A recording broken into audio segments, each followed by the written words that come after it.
atau strategi retention ini yang mendatangkan profit. Jadi pembeli itu belum mendatangkan kita profit, guys. Pembeli itu baru akuisisi sebenarnya. Yang memberikan kita profit itu pelanggan.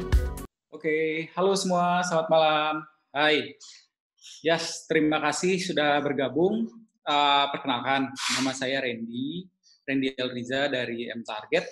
Jadi, hari ini selamat datang ke Digital kita yang ke-11, teman-teman, dengan topik yang akan kita bahas mengenai strategi untuk mengubah pembeli menjadi pelanggan. Nah, topik ini menarik banget sebetulnya, karena mungkin untuk teman-teman yang sebelumnya pernah ikut atau gabung kurang lebih sekitar 3 minggu yang lalu, di Digital Talk kita yang ke-10, kita sempat membahas mengenai bagaimana caranya mengkonversikan leads atau followers di sosial media menjadi pembeli. Nah, Digital Talk kita yang ke-11 kali ini, kita akan lanjutkan bahasan kita minggu lalu bersama salah satu bagian dari M-Target juga, pembicara kita dari internal kami, yaitu Mas Joh Juda. Beliau lead customer success kita di sini, jadi Mas Joh yang bertanggung jawab atau Mas Joh yang selama ini berhubungan erat dengan customer di M-Target dan menjaga agar customer kita di sini happy dan terlebih lagi email marketing campaign mereka berjalan sukses sesuai harapan. Nah, sebelum kita makin jauh, saya mau hi dulu nih ke teman-teman di sini. Acara kita mungkin nanti akan mulai kurang lebih sih jam 7 ya, sesuai rundown-nya. Cuman mungkin teman-teman di sini ada Mas Moses, Mas Thomas, Mbak Foni. Mungkin bisa sedikit diberikan latar belakang mengenai usaha atau bisnis dari teman-teman, supaya nanti Mas Jonya juga bisa kasih contoh-contoh atau hal-hal yang relevan. Mungkin bisa diperkenalkan dulu, kira-kira teman-teman berasal dari mana sih? Mas Moses, Mas Thomas, atau dari mana aja nih lokasinya? Mungkin bisa di chat aja. Halo, selamat Halo. malam. Yes, hai. Ya, saya Foni. Hai Mbak Foni. Ya, saya di Jakarta. Usahanya bisnis tenun handmade dari NTT. Jadi saya bekerja dengan kelompok tenun di NTT dan membuat produk turunannya di Jakarta. Tapi sekarang karena lagi pandemi, jadi karena nggak ada pameran, karena biasanya aktivitas utama kita tuh di pameran. Jadi kalau sekarang banyak off-nya daripada bisa jualannya, dan karena selama ini juga nggak menggunakan tools digital maupun sosial media karena masih ngerjain sendiri. Jadi saya merasa kalau nggak menjawab orang di sosial media, kalau udah posting bakalan orangnya pergi gitu. Jadi saya mending nggak aktifkan gitu. Jadi kami memang biasanya memang selalu di pameran dan ikut di pameran dan nitip di toko-toko display aja. Oh, oke. Wow. Sama pandemi sih pengen mencoba untuk ke online, karena kan di kelompok tenun di NTT-nya juga mereka terus membuat tenun dan nggak bisa jual karena pasarnya juga di lockdown gitu kan. Yes, betul. Jadi selama pandemi sih masih bisa proses penjualannya lewat WhatsApp gitu di kelompok-kelompok yang terbatas, yang sangat segmented banget lah gitu, yang komunitas yang memang udah kita bangun sebelumnya gitu. Oh, wow, menarik. Komunitasnya sudah dibangun berarti ya Mbak Foni ya? Iya, namanya kelompok kain kita, jadi memang itu orang yang suka wastra gitu. Oke. Nah, oke, menarik nih Mbak Foni. Jadi memang salah satu tantangan tahun ini ya, memang kita dihadapi situasi yang luar biasa berbeda gitu ya. Memang kalau sebelumnya kita sempat ngobrol sih di digital kita sebelumnya, memang salah satu tantangannya adalah untuk digital transformation ya. Jadi memang di mana tahun ini kita usaha yang tadinya kita nyaman melalui event dan memang mengandalkan physical interaction sangat terdampak pasti. Nah, di sini mungkin sekalian saya jelaskan mengenai latar belakang M-Target sendiri sih. Jadi memang kita di M-Target adalah sebuah SaaS company atau software as a service company. Jadi tapi kita di sini memberikan apa ya, berharap bahwa kehadiran M-Target bukan hanya kita memberikan sebuah software, kita memberikan sebuah sistem kepada rekan-rekan pebisnis di Indonesia atau marketers di Indonesia, tapi juga kita bisa memberikan sebuah dampak, karena kita harapannya di sini adalah untuk mendigitalkan Indonesia. Jadi memang tahun ini kita cukup banyak menghadapi user-user kita juga cukup terdampak sebetulnya. Nah, dari situ sebetulnya kita berangkat menjalankan digital ini. Sebetulnya ini acara offline kita sebelumnya, dari tahun ke tahun kita adakan offline. Dan di saat-saat seperti inilah kita merasa kehadiran kita dibutuhkan, terutama untuk teman-teman yang mungkin kayak Mbak Poni ya, yang sedang melalui fase digital transformation-nya. Harapan kita sih nggak terlalu besar sih, kita cuma mau berkontribusi dan membantu teman-teman untuk masuk ke dunia digital dan memanfaatkan channel yang memang baru di-enable tahun ini mungkin ya. Jadi Mbak Poni nanti kalau Mas Jo akan memaparkan penjelasannya, materinya bagaimana mengubah pembeli menjadi pelanggan, artinya bagaimana mendapatkan repeat order mungkin ya. Nanti bisa ditanyakan di akhir sesi pemaparan Mas Jo, supaya mungkin Mbak Poni bisa mendapatkan insight atau input yang lebih relevan ke bisnisnya Mbak Poni mungkin ya, Mbak. Oke. Yes, di sini juga ada teman-teman yang lain. Ada teman-teman yang mau memperkenalkan bisnisnya sebelumnya. Dipersilahkan.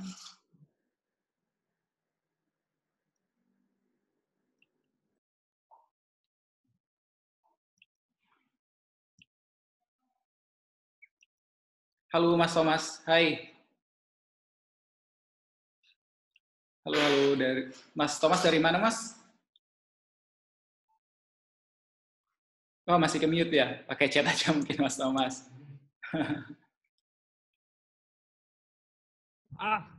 Halo. Halo Mas. Halo. Red? Ya.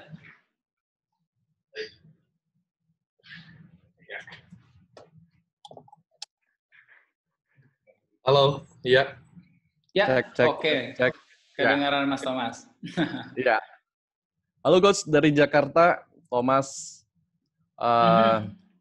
Bisnis di denim. Denim ya? Ya, denim untuk pakaian pria. Memang sejauh ini lebih banyak tradisional sales ya. Lebih banyak. Nah, so far lebih banyak ke para grosiran atau distributor, dan pandemi ini para distributor juga KO jadi ya. Jadi 6 bulan ini coba jajakin ke online. Baru 2 bulan coba kita masukin ke marketplace. Oke. 2 bulan ini so far lumayan, tidak banyak sih. Lumayan bergerak, cuman ada banyak pertanyaan, banyak yang mengunjungin tapi yang belinya kurang ya. Kurang, oke. Strategi konversi yang lebih banyak lagi, ya. Itu advice yang lebih besar dan lebih banyak, dan mudah-mudahan bisa dapat advice dari para coach dan teman-teman yang ada di sini. Oke, siap Mas Thomas. Jadi ya Mas selama ini ngandelin offline banget ya Mas ya? Karena ya emang mungkin ngejualnya ke dropshipper langsung ya? Iya, langsung ke distributor. Jadi beberapa tangan aja, Coach. Sebetulnya emang situasi online marketplace ini memang sedikit unik sih. Justru produsen malah kewalahan untuk transformasi, malahan distributor yang biasa dropshipping, mereka malah berjaya karena memang mereka sudah bertahun-tahun reselling, dropshipping, memang menggunakan metode online. Justru mereka yang sudah, lebih dulu nancepin benderanya mungkin ya,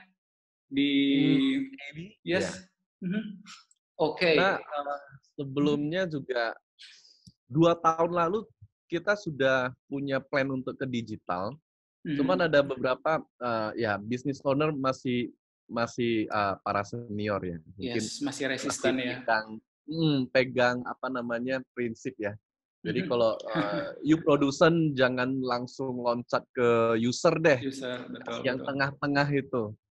Ya, yang tengah-tengah itu juga ya berjalannya waktu juga yang tengah-tengah juga nggak nyari yang atas kan, dia juga cari yang bawah-bawah, dan yang tengah-tengah juga kadang dia produksi sendiri malah sekarang kan. Sekarang udah mulai produksi, betul. Iya, jadi ya mungkin prinsip lama itu mungkin saat ini udah nggak bisa terpakai lagi. Betul Mas. Yes, Mas Thomas. Memang ya itu ya Mas Thomas. Thank you, kita memang situasinya memang seperti ini, dan cuman kalau melihat keadaannya sih kayaknya sudah mulai ada tanda-tanda positif nih ke ekonomi kita sudah mulai bangkit mungkin ya, karena kemarin sempat ada pernyataan bahwa the worst is already past gitu ya. Jadi kita semua sih berharap memang tahun 2021 jadi sebuah tahun yang kita semua bisa bounce back, semua bisa kembali bahkan lebih dari apa yang kita capai sebelumnya ya, di tahun-tahun sebelumnya. Oke. Thank you Mas Thomas. Selanjutnya mungkin ada teman-teman lain, kita masih ada waktu kurang lebih 5 menit lagi sebelum masuk ke pemaparan dari Mas Judah. Karena teman-teman di sini juga banyak yang baru bergabung, mungkin sekali lagi saya informasikan bahwa memang di Digitalk webinar kita yang ke-11 ini, kita akan mengupas lebih dalam bagaimana caranya selama ini mungkin teman-teman sudah melakukan banyak aktivitas marketing, banyak aktivitas sales mungkin ya untuk mendapatkan penjualan. Gitu. Cuman di sini untuk membangun sebuah ekosistem revenue generation yang baik, revenue generation kita itu harus bersifat sustainable sebetulnya. Artinya akan lebih baik kalau kita punya peluang untuk memiliki revenue stream yang recurring atau terus datang. Dan dari sini peluang recurring revenue ini bisa datang karena kita berhasil membuat pembeli merubah menjadi pelanggan. Karena akan lebih mudah biasanya untuk kita berkomunikasi dengan para pembeli kita untuk konversi pembeli kita menjadi pelanggan. Karena umumnya kan pembeli-pembeli ini sudah paham gitu produk kita apa. Terus misalnya dari bahan denim seperti Mas Thomas tadi, bahannya seperti apa, kualitasnya seperti apa, mereka sudah tahu sehingga kemungkinan untuk mereka repeat order juga semakin besar. Dan yang paling penting, kita bisa menaikkan lifetime value dari setiap customer mungkin ya. So, mungkin nggak usah berlama-lama lagi ya, kita bisa mulai dan ke Mas Judah. Mas Judah adalah lead customer sukses kita di M-Target, dan Mas Judah ini yang selama ini membantu ribuan customer dari M-Target untuk memiliki sebuah email marketing campaign yang dekat dengan pelanggan mereka gitu. Kita membantu mereka lebih dekat dengan pelanggan mereka. So, Mas Judah, waktu dan tempat dipersilahkan Mas Jo. Oke, thank you Mas Randy. Waktunya, terima kasih juga untuk teman-teman yang sudah join malam ini. Ada Mas Thomas, ada Mbak Foni, ada Nadia. Thank you semua yang sudah menyempatkan waktunya untuk mau belajar. Mungkin dengan waktu yang 1-2 jam ke depan, nggak banyak juga yang kita bisa bagikan, tapi setidaknya saya bisa bagikan beberapa insight yang semoga bisa membantu teman-teman. Dan saya sih lebih senang kalau kita nanti punya kesempatan untuk berdiskusi lebih jauh terhadap problem-problem yang teman-teman alami. Oke, saya tanpa berlama-lama lagi, saya share screen dulu. Nah, kebetulan malam ini tema yang akan dibagikan adalah mengubah pembeli menjadi pelanggan. Dan sebenarnya ini masih termasuk dalam aktivitas marketing. Jadi marketing ini nggak melulu awareness seperti yang umum diketahui, dan seperti tadi sudah diperkenalkan, saya lead customer success. Customer success itu bertanggung jawab terhadap churn rate. Churn rate itu adalah tugas utamanya customer success itu adalah agar churn rate itu kecil, sekecil atau seminim mungkin. Churn rate itu apa sih? Angka rata-rata pelanggan berhenti berlangganan service kita, produk kita, atau apapun yang jasa yang kita tawarkan.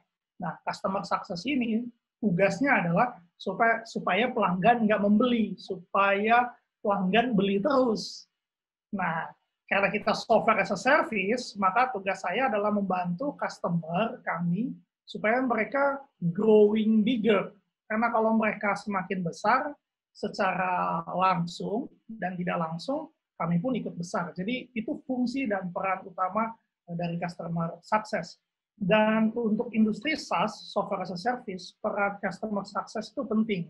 Karena berlangganan itu, subscribe economic, sekarang semuanya berubah ke subscription. Teman-teman bisa lihat sekarang software nggak ada, beli putus. Microsoft dulu jual Windows-nya mahal banget, 1 juta.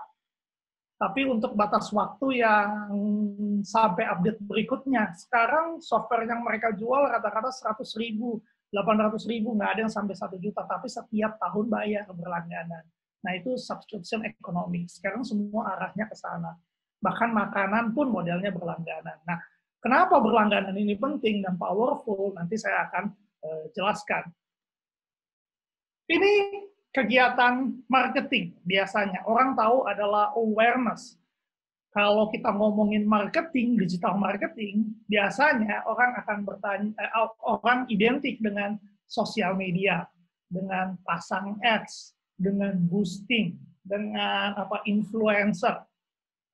Itu semua yang dibicarakan. Padahal sebenarnya itu baru sebagian kecil dari kegiatan digital marketing, yaitu awareness. Tapi kenapa awareness ini seolah-olah menjadi porsinya besar? Karena kita masih pakai paradigma konvensional marketing. Ini teman-teman bisa cari di YouTube-nya mTarget atau mungkin di podcast-nya saya sharing juga mengenai ini. Funnelingnya marketing, bedanya konvensional sama digital. Konvensional itu paling banyak porsinya di awareness. Makanya selalu challenge-nya atau KPI-nya adalah impression. Seberapa banyak sih orang yang lihat konten kita, seberapa banyak orang yang lihat produk. Makanya iklan, pasang di koran, placement, melulu ngomongnya soal itu. Nanti giliran conversion-nya diserahkan ke tim sales. Tim sales yang jual. Makanya dulu itu sering banget berantem. Marketing itu tukang ngabisin duit, karena KPI-nya awareness, orang sales yang tukang cari duit. Nah, di digital marketing nggak seperti itu. Di digital marketing, bahkan dari awareness, conversion, bahkan sampai retention, itu adanya di area digital marketing. Sales itu nanti di orang yang eksekusi. Nah, dari awareness adanya adalah conversion. Conversion ini yang di digital sebelumnya 2 minggu lalu sudah di-share oleh Mas Randy, dan sebenarnya Bro Thomas kalau mau, tadi kan banyak nih yang berkunjung nih, tapi nggak ada yang convert. Nah, Bro Thomas bisa cari di YouTube-nya mTarget, cari yang bagaimana turn visitor bisa menjadi buyer, bisa menjadi beli, conversion area. Nah, itu penting. Saya ngambil satu quotes-nya dari Mas Randy yang saya bisa bold. Brand yang terlalu fokus pada awareness, tapi nggak fokus pada conversion, itu justru berbahaya, karena yang akan convert kompetitor kita. Dan teman-teman harus aware bahwa, gua awareness aja nggak cukup, gua perlu strategi untuk convert. Karena kalau nggak gua lakukan conversion, brand lain yang akan convert. Kita udah capek-capek, buang uang untuk, bakar uang untuk awareness, brand lain yang akhirnya dapat revenue. Nah, ada lagi sebenarnya setelah convert, itu ada yang terakhir kegiatannya adalah retention. Ngajak orang untuk beli lagi atau repeat order. Seringkali di sini salah kaprahnya. Kita akuisisi new customer baru, tapi kita melupakan untuk strategi retention. Padahal strategi retention ini yang mendatangkan profit. Jadi pembeli itu belum mendatangkan kita profit, guys. Pembeli itu baru akuisisi sebenarnya. Yang memberikan kita profit itu pelanggan. Bahkan ada perhitungannya bagaimana perlu berapa kali beli transaksi dari satu customer, itu baru bisa profit, baru bisa dapatkan keuntungan. Makanya kenapa Ada produk kayaknya kalau dibeli sekali masih rugi, murah banget kok dia jual harganya segitu, karena goalnya bukan 1 kali atau 2 kali transaksi yang cuma sekedar 1-2 kali, namun repeat order. Nah, karena 3 fase ini berbeda, maka channelnya juga berbeda dan KPI-nya berbeda. Jadi kalau awareness ya rata-rata sosial media, advertising, placement, iklan, modelnya seperti itu. Conversion sampai saat ini areanya itu cuma 3 channelnya. Telepon dalam marketing, yang kedua adalah chat, itu termasuk di dalamnya SMS, termasuk chat marketing, WhatsApp marketing, Telegram marketing, itu bagian dari sana, conversion. Yang ketiga, yang paling ekonomis dan paling powerful adalah email. Jadi 3 conversion ini. Nah, retention channelnya itu adalah referral dan user advocate. Itu bisa menggunakan email, bisa menggunakan telepon, bisa menggunakan chat. Jadi sebenarnya channel-channel yang ada di conversion itu bisa dipakai. Di awareness pun bisa dipakai. KPI-nya, awareness, impression, media value. Kenapa? Karena targetnya mereka, KPI-nya mereka adalah potensi orang yang melihat produk, namanya aja awareness. Maka goalnya kan berapa yang lihat, tapi bukan berapa yang beli atau berapa yang convert. Makanya kenapa digital marketing yang goalnya awareness akan susah untuk di-challenge sampai ke pembelian, walaupun bisa, bukan berarti nggak bisa, tapi sangat kecil, 0,00 sekian digit. Berbeda dengan area conversion, namanya aja convert. Makanya KPI-nya nggak bisa awareness, berapa yang lihat itu nggak bisa. Karena yang lihat itu hanya sebanyak database yang kita miliki. Kalau database yang kita miliki 1000, ya yang potensi yang melihat konten kita ya hanya 1000. Makanya conversion itu KPI-nya adalah SLV, subscribe, lifetime, value, potensi ROI-nya berapa sih dari 1000 orang nih yang kita punya customer ya, yang kita punya 1000 orang, misalnya produk yang kita punya harganya 100.000, berarti potensi ROI-nya adalah 100.000 kali 1000 customer nih, database yang kita punya itu potensi ROI. Di awareness akan susah untuk di-challenge potensi ROI karena masih jauh, masih perlu nurture. Masuk di retention, KPI-nya itu bukan berapa yang beli, kan mereka udah beli. KPI-nya adalah churn rate-nya berapa, NPS-nya, Net Promoter Score-nya berapa, orang ini mau referalkan produk kita ke orang lain. Nah, ini KPI supaya kenapa dibahas di awal, karena ini sebenarnya kegiatan marketing. Kegiatan marketing ini satu kesatuan. Jadi nggak melulu cuma ngomongin awareness, nggak melulu ngomongin conversion, nggak cuma retention doang, karena apa yang mau di-retain kalau nggak ada yang convert, apa yang mau di-convert kalau nggak ada awareness kan. Jadi ini memang satu loop kesatuan, dan strategi perlu untuk masing-masing stage ini. Penting, saya nggak bisa bilang bahwa retention yang paling penting, enggak. Semua ini adalah jadi satu kesatuan. Kalau kita nggak fokus ke conversion, kita akan menyia-nyiakan awareness. Kalau kita nggak fokus pada retention, kita akan menyia-nyiakan conversion. Nah, berangkat dari sini, why? Kenapa retention itu penting? Kenapa? Bahkan saya bisa bilang dalam kegiatan marketing memang 3 elemen ini penting, sama pentingnya. Namun ketika kita berbicara mengenai profit, revenue, saya bisa bilang retention ini menjadi fundamental, menjadi basic banget agar apa? Agar kita punya profitability yang berkesinambungan, yang enggak cuma berhenti di satu titik atau naik ketika lebaran, setelah selesai lebaran kita turun lagi. Enggak seperti itu, tapi ini bisa berkesinambungan. Alasan yang pertama adalah pembeli tidak menciptakan profit, guys. Pelanggan yang memberikan kita keuntungan. Kenapa? Karena ketika customer baru pertama kali datang ke tempat kita, lalu membeli, cost yang dikeluarkan, bukan cost, maksudnya harga yang mereka bayarkan untuk kita, itu baru untuk mengganti cost akuisisi. Biaya yang kita keluarkan dengan pasang iklan awareness, dengan nurturing, baru buat menggantikan itu. Ketika dia datang yang kedua kali, ketiga kali, kan nggak perlu awareness lagi tuh. Dia udah tahu produknya, dia cuma perlu diingatkan. Maka ketika 2-3 kali terjadi transaksi, baru kita mendapatkan profit di sana, margin di sana. Antara biaya yang sudah kita keluarkan dengan biaya yang masuk, baru bisa dihitung di sana. Nah, ini saya berdasarkan data nih ya, 12%, jadi 12-15% customer yang konsumen yang loyal terhadap kita, itu bisa meningkatkan 70% penjualan.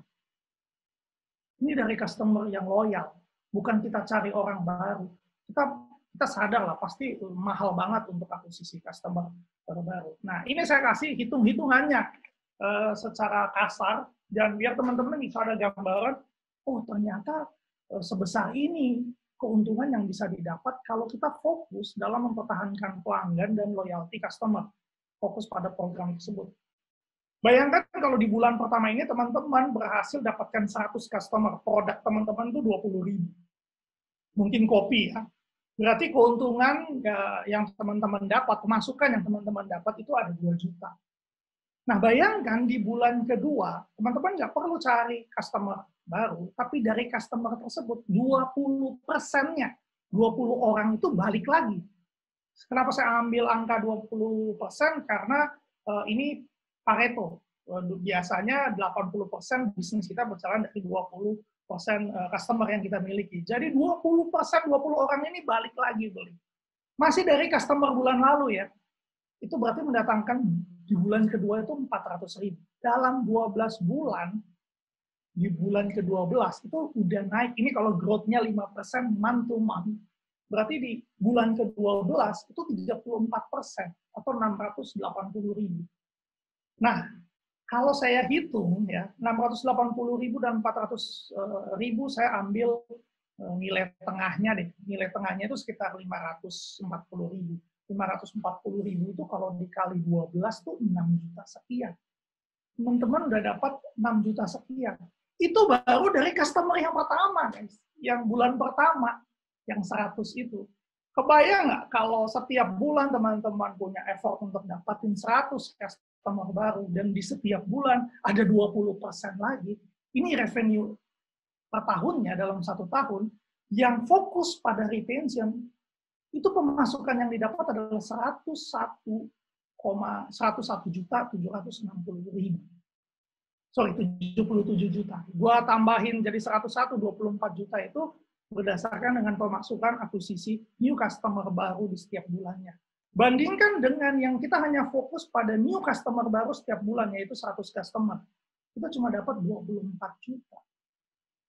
So, ini huge banget. Dan kita tahu kalau ini kedai kopi, 24 juta setahun itu bahkan untuk operasional aja belum nutup. Betul atau tidak? Makanya kita perlu fokus pada retention. Retention ini nanti di slide berikutnya kita akan lihat sebenarnya ini mudah kok untuk dilakukan. Asal kita punya komitmen untuk menjalankannya. Kadang kan kita lebih ingin yang short term benefit. Yang benefitnya udah kita cari 100 orang baru aja. Makanya akhirnya loyalty customer kita, customer yang loyal terhadap kita jadinya tidak bertumbuh. Nah ini makanya 5% peningkatan customer retention rate itu bisa menaikkan profit 25 bahkan sampai 100 kali lebih banyak. Bandingkan 24 juta sama 100 juta, udah kelihatan kan berapa kalinya yang kita bisa dapatkan dalam 1 tahun kalau kita fokus pada loyalty customer atau retention program ini. Berikutnya yang kedua, apalagi sih keuntungannya adalah lebih mudah menawarkan ke orang yang sudah pernah membeli daripada orang baru. Atau bahasanya ini lebih mudah kita nawarin ke orang yang udah pernah membeli dibanding kita akuisisi customer baru. Jadi kalau secara persentase ya hanya 20% itu nilai maksimal orang baru yang akan membeli di produk kita, tempat kita. Jadi bayangkan kalau misalnya kita punya awareness untuk 1.000 orang, 20% beli, itu udah bagus banget ya. Tetapi kalau 5% membeli, dari 1.000 orang yang lihat produk kita, 5% yang membeli. Jarang ada dari 1.000 orang, 50% membeli, itu jarang. Namun menariknya dari yang sudah beli ini, itu 60, di atas 50%, 60-70% pasti beli lagi. Dan kita pun juga seperti itu. Kita kalau sudah beli sebuah barang, sebenarnya sih nggak bagus-bagus amat, nggak keren-keren banget. Tapi untuk membeli barang lain di tempat yang sama, itu akan jauh lebih mudah buat kita memutuskan daripada harus lihat tempat lain lagi, cari tempat lain lagi. Saya salah satu yang kalau udah suka makan di satu tempat ya udah enak, saya biasanya akan balik lagi ke sana. Biasanya saya diprotes sama istri saya, kenapa nggak nyobain yang lain sih? Kenapa balik lagi nyobain itu? Kan kita ingin makan sesuatu yang kita udah tahu rasanya ya, nggak nebak-nebak beli kucing dalam karung. Mungkin di luar sana ada banyak orang yang senang nyoba-nyoba, tapi pada akhirnya penjelajahan itu pasti itu ada batasnya. Dan orang akan kembali ke produk-produk yang mereka sudah punya good experience, baik dari tempatnya, layanannya, apalagi kalau semua itu dikombin dengan produk yang baik. Makanya di sini jauh lebih mudah meyakinkan orang untuk beli lagi, customer yang udah pernah beli di kita untuk beli lagi, daripada kita cari akuisisi customer baru. Nah, alasannya apa sih orang nggak beli biasanya? Ini berdasarkan survei. Yang pertama itu, ternyata bukan karena mereka kecewa, karena mereka udah pindah alamat, karena mereka udah pindah kota, mereka udah pindah area.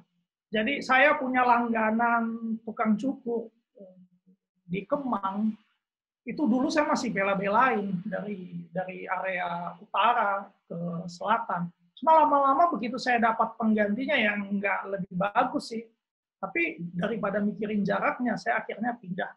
Jadi sebenarnya pindah alamat ini sesuatu yang kita juga susah untuk hindari. Tapi alasan paling tinggi secara survei adalah karena pindah alamat. Nah, yang menarik ini, posisi nomor 2 itu ternyata karena customer kita itu lupa.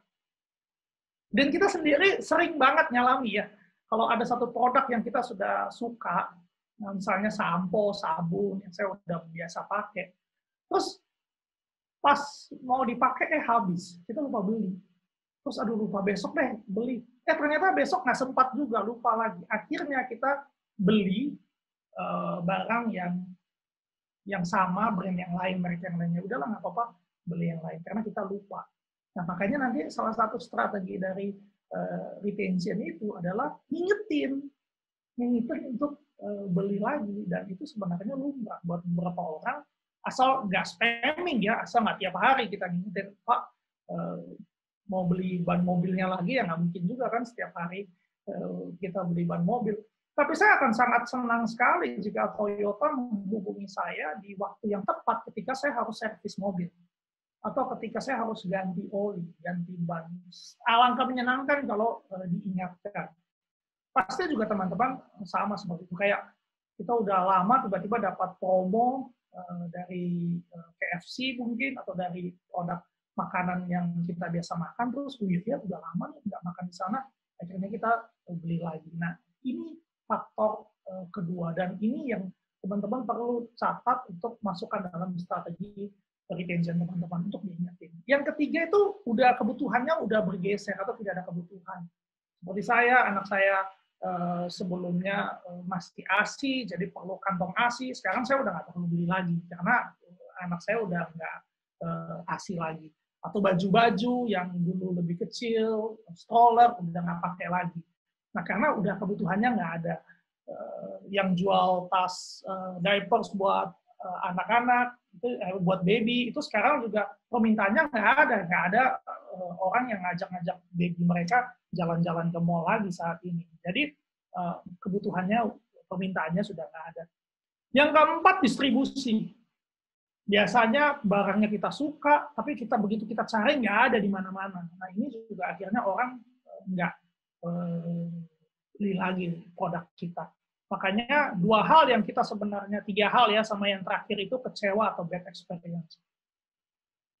Menariknya begini, orang Indonesia itu pemaaf sebenarnya. Jadi kalau teman-teman ada bad experience ya terhadap sebuah produk, kita tuh cepat sebenarnya melupakan. Asal kita di-treat dengan baik, benar atau tidak? Ini jangan udah bad experience, ditambah yang jual lebih galak lagi kan, habis itu ngeblok, nah itu biasanya kita udah nggak suka. Tapi kecewa, bad experience ini hal-hal yang bisa diperbaiki. Nah, dari 5 hal ini, kenapa alasan orang tidak membeli lagi, 3 hal yang kita bisa lakukan sebenarnya. Dan ini hal yang sangat sederhana, mengingatkan customer kita untuk beli produk.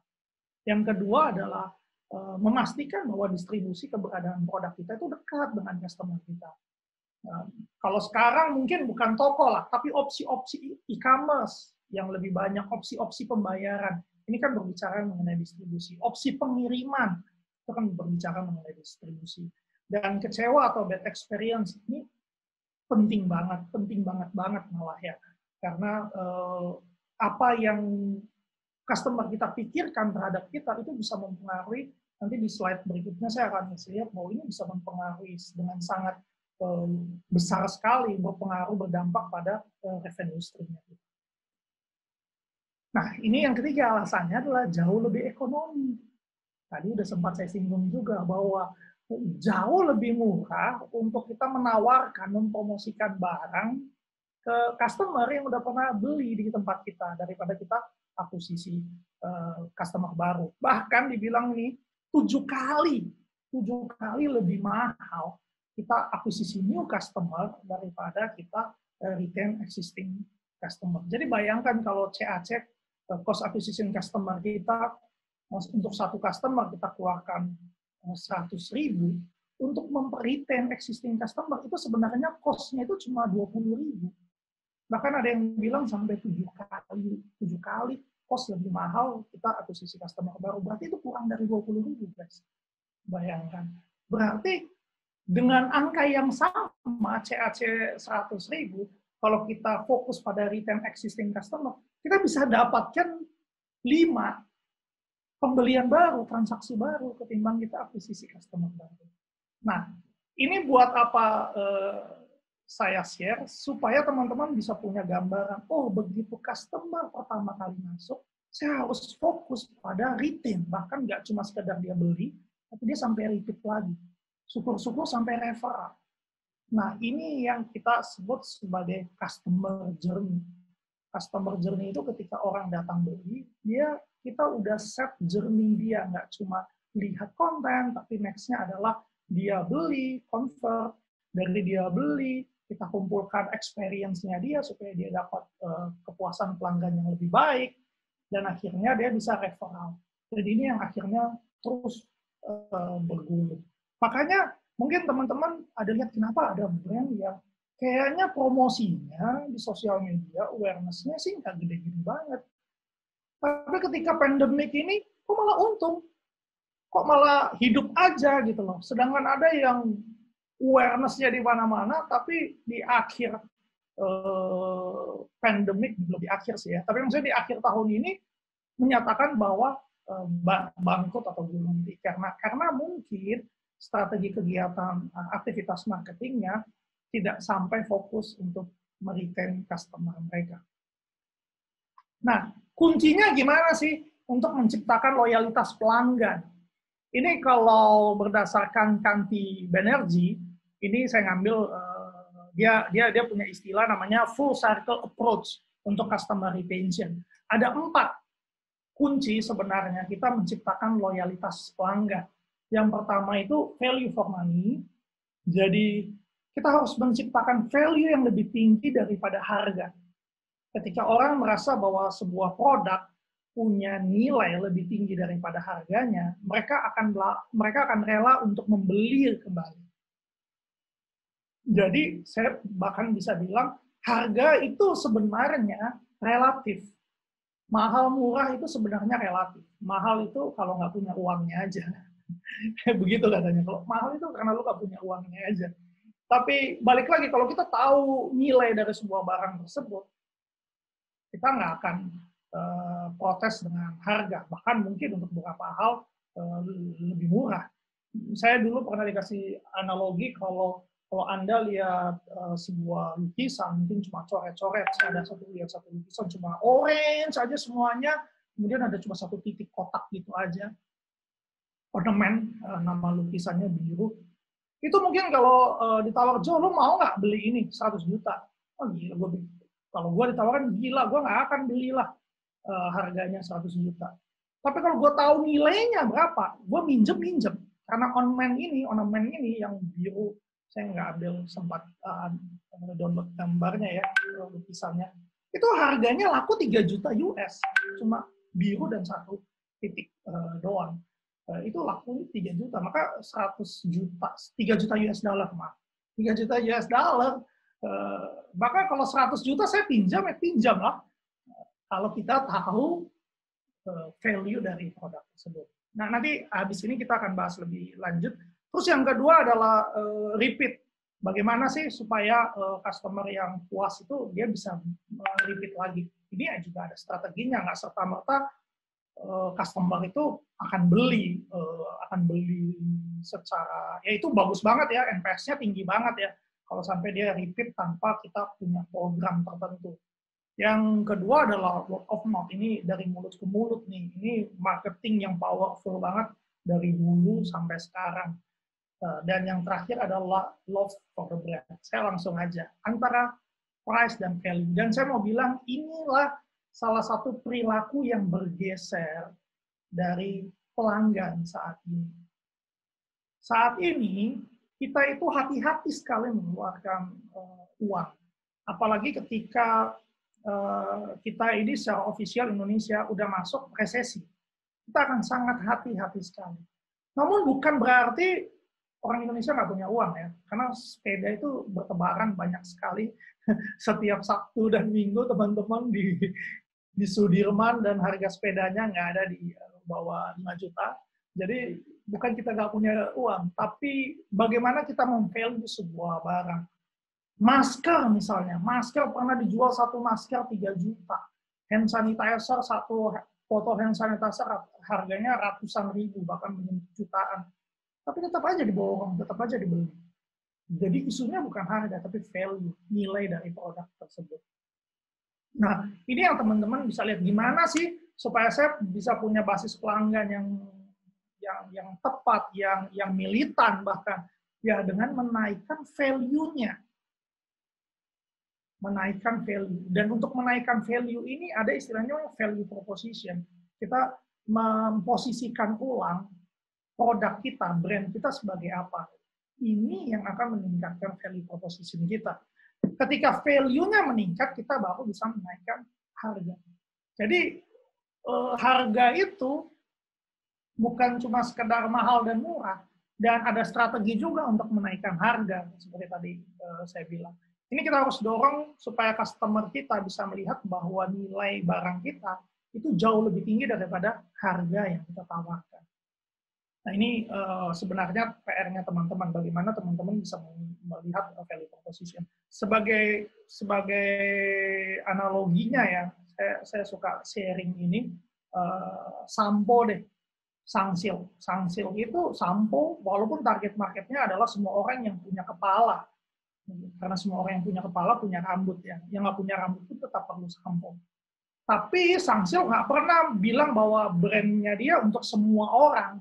Betul atau tidak? Dia spesifik gendernya, usianya, bahkan dia punya produk khusus untuk hijabers. Jadi penting untuk kita taruh kembali value proposition, karena begitu kita tahu value proposition, kita bisa set harga yang berbeda. Walaupun buat laki-laki sama aja sampo ya, merek dan segala macam, tapi kenapa harga di luar sana bisa berbeda-beda? Dan kalau teman-teman tahu kandungan sampo itu sama aja, mau berbagai merek, mau berbagai untuk kalangan usia itu sama aja sebenarnya. Jadi kandungannya yang beda cuma parfumnya. Dan gue juga nggak tahu kenapa sampo buat anak-anak itu nggak pedis di mata, tapi yang buat orang dewasa perih di mata ya. Padahal kan kita juga pedis juga ya. Kan yang perih itu nggak cuma buat anak-anak. Oke, itu intermezzo. Nah, ini 4 perubahan perilaku konsumen saat pandemi corona. Jadi tadi udah saya singgung, konsumsi akan lebih berfokus pada nilai, bukan harga. Harga itu relatif. Makanya kita perlu kembali untuk membangun awareness terhadap brand kita. Bukan untuk ngasih tahu brand kita ada keren atau fitur yang kita omongin, tapi value-nya selalu seperti itu. Ini kayak ngomongin Dell sama Mac ya. Ini klasik banget contohnya. Dell itu perusahaan company laptop besar di Amerika gitu loh. Nomor 2 setelah Apple. Tapi pola komunikasi dari Dell itu selalu gue punya fitur adalah paling cepat, paling bagus layarnya, dan itu benar semua. Paling bagus, paling cepat, paling kencang, paling lebih ekonomis. Tapi Mac selalu mulai dengan imagine, bayangkan lu bisa begini, begitu, dan seterusnya. Itu kita berbicara mengenai posisi tadi, reposition, value proposition. Dan ini awareness-nya yang kita sampaikan harusnya seperti itu, menyampaikan value proposition kita terhadap kompetitor kita. Kemudian, nah ini yang menarik bahwa konsumen online kini bukan hanya generasi milenial seperti saya. Ayah saya pun sekarang belanjanya online, dia udah fasih. Belanja apa aja di sana. Nyokap gue juga belanjanya online. Beli bawang bombay aja sekarang secara di e-commerce, bukan di pasar. Jadi makanya kita perlu lebih friendly lagi terhadap customer kita. Kita nggak bisa kalau dulu ya, udah pastilah yang online itu generasi milenial, mereka akan nggak suka dikontak, mereka lebih suka ada manual booknya, bukan manual booknya, step by step guide-nya. Cuma sekarang nggak juga. Beberapa kayak saya sebut brand aja ya, kayak Sayurbox atau aplikasi-aplikasi sejenis, mereka punya chat group walaupun ada aplikasi ya, karena segmennya mereka ibu-ibu, tetap perlu ditelepon, tetap perlu di chat.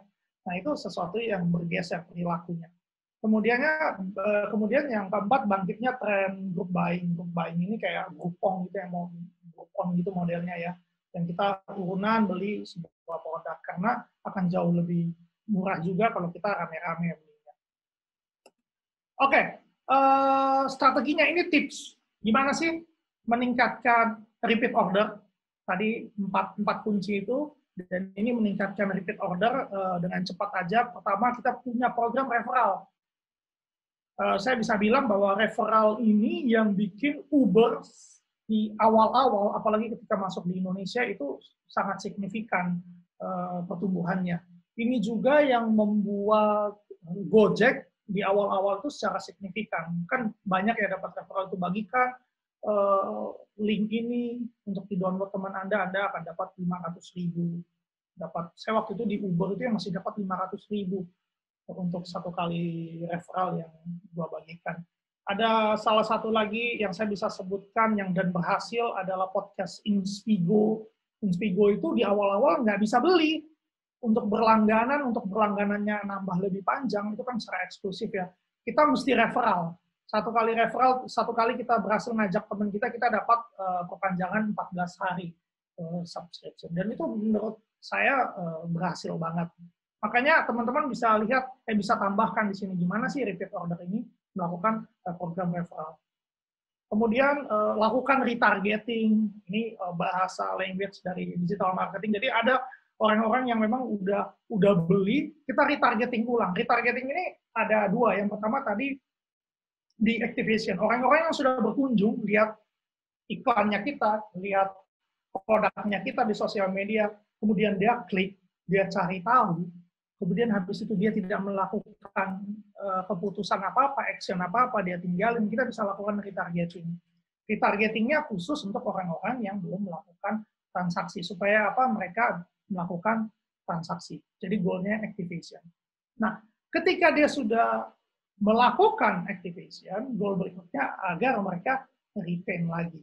Ini sebenarnya contoh yang paling berhasil yang saya bisa ambil contohnya itu yang dilakukan oleh Amazon, yang dilakukan oleh AliExpress. Amazon, saya pernah beli satu produk, sebut aja celana jeans. Begitu saya klik celana jeans, biasanya dia di bawah akan kasih rekomendasi. Orang yang beli celana jeans ini biasanya beli baju t-shirt ini loh, atau beli sepatu ini. Nah, iman saya kuat, saya tidak tergoyahkan, saya klik celana jeans. Begitu saya beli, transaksi selesai, barang akan dikirimkan dalam perjalanan, saya dapat email penawaran. Celana jeans yang kamu beli ini cocok loh dengan sepatu ini, dia tempelin. Ada celana jeansnya, ada sepatunya. Kalau teman-teman yang belanja di eBay, pasti dapat email seperti ini. Wah, dia masih belum menyerah lagi. Saya abaikan emailnya, dia masih belum menyerah lagi. 5 hari kemudian dia kirimkan celana jeans sama baju. Masih yang relevan. Kemudian saya nggak pedulikan lagi. Cuman saya keluar. 3 bulan kemudian, dia tahu barangnya udah sampai. 3 bulan kemudian dia kirimkan email. Kayaknya celana jeans lu udah belel. Ini celana jeans yang sama. Dia kirim celana jeans yang sama, kasih penawaran kalau lu beli 2 lu dapat diskon. Nah, makanya Amazon di Eropa dia dituntut karena membuat orang belanja lebih daripada yang mereka inginkan. Nah, ini sebenarnya retargeting yang bagus banget. Dan sebenarnya ini kita lakukan kan di bisnis konvensional, benar atau tidak?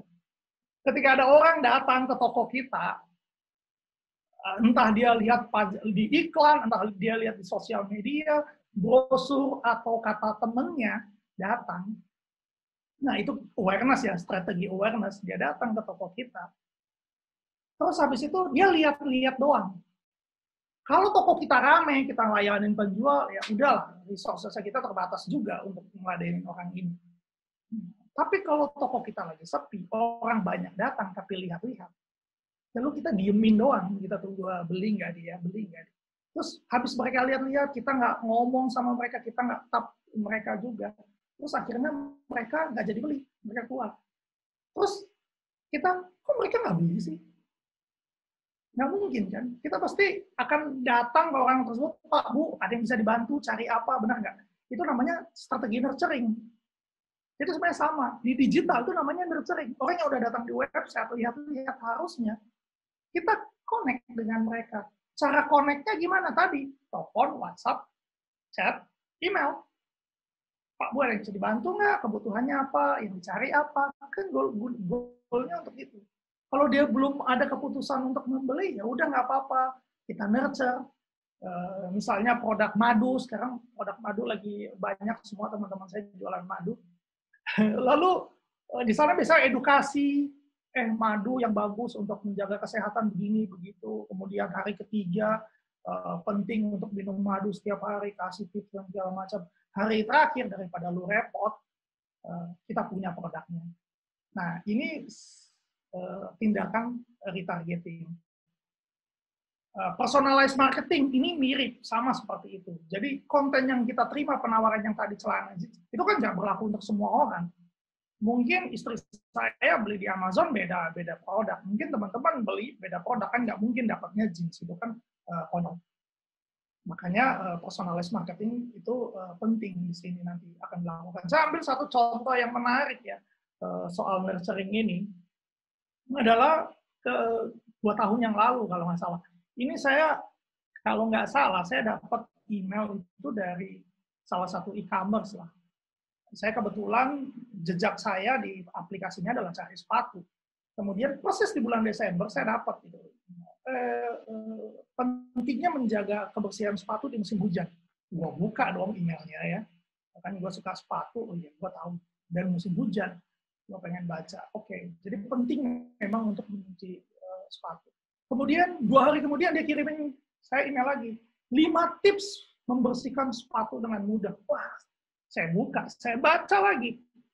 Wah, 5 tips membersihkan sepatu. Nah, biasanya orang-orang yang membaca tips ini adalah orang-orang yang tidak akan pernah melakukan tips tersebut. Kita cuma ingin tahu saja. Maka besoknya dia akan kirim, daripada lu repot-repot bersihin sepatu, ini 3 tempat laundry sepatu di sekitar rumah. Ya langsunglah 10 sepatu saya kirim ke sana. Nah, ini nurturing modelnya. Kalau ini brand lakukan, ini e-commerce lakukan di awal, Ezio Judah ini 3 tempat ngebersihin sepatu di sekitar rumah lu, paling gua bookmark aja. Kenapa? Karena semua orang yang punya sepatu berpikir, cuci sepatu aja kan gampang. Nggak akan convert. perlu di-nurture. Nah ini balik lagi tadi analogi yang ke toko. Begitu dia sudah beli, kan kita akan ngingetin lagi dong untuk balik lagi, Pak, Bu, kalau cari sepatu, cari baju, cari apa, balik lagi ya ke tempat ini, nanti direkomendasiin ya. Kalau kita punya nomornya, mungkin setelah 2-3 bulan, Pak, Bu, saya udah nggak pernah lihat Bapak lagi, kemana main ke toko, kita punya new product nih. Benar atau tidak? Itu yang kita lakukan di konvensional kan. Bahkan ada program VIP, karena orang tersebut udah bolak-balik langganan di tempat kita kasih dia bonus. Nah sebenarnya kita udah lakukan itu di bisnis, di konvensional. Cuma ketika di digital, entah kenapa kita jadi tidak humanis. Kita menggunakan teknologi-teknologi yang ada justru malah menjauhkan sentuhan-sentuhan humanis kita itu tadi. Padahal sebenarnya teknologi itu enabler, bisnis still bisnis. Bisnis itu selamanya jalan akan seperti itu.